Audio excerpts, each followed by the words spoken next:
Iniimbestigahan din ng pulisya ang posibleng impluwensya ng isang bayolenteng online game sa dalawang estudyante na namaril sa San Jose National High School sa Tacloban.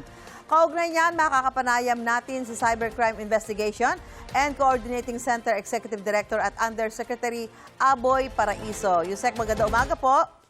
Magandang umaga, Ma'am Susan, at maraming salamat po sa pag-imbita sa akin sa inyong programa. Apo.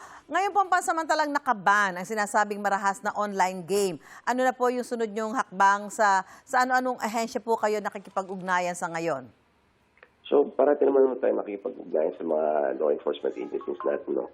In fact, they are also part of CICC sa EXICO muna natin, ang NBI po at ang PNP. At ang unang intervention na ginawa natin after we temporarily ban, we reach out to the developers and owners of Cortex para ipaliwanag sa atin ano yung mga safety features na meron yung game para naman makonsider natin na i-unban sila kasi nakikita natin na yun, based on the reports, yung isa sa mga kabataan dito hindi lang nag-grooming but dito nag-training parang dito yung simulation nila. So we really have to take a review. Nakita na natin ito from the very start. This is the reason why we plan to ban one of the more popular games dati. At dahil doon sa intervention natin, nagkaroon ng global changes doon sa laro. But again, these are marami pang mga larong katulad nito na nagkalat at kailangan reviewin.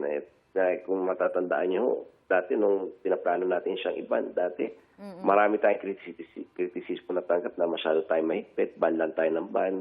Diba? Marami nang maganda na a-achieve yung mga larong yan. And I agree with mga bad actors yan. Pero marami rin magaganda mga naidudulot yung larong yan. It promotes creativity and it teaches our children a lot of good things. Pero pag dating dito sa mga contents na extremely violent at saka yung mga extremely mature contents, there has to be some sort of age restriction pagdating sa mga contents.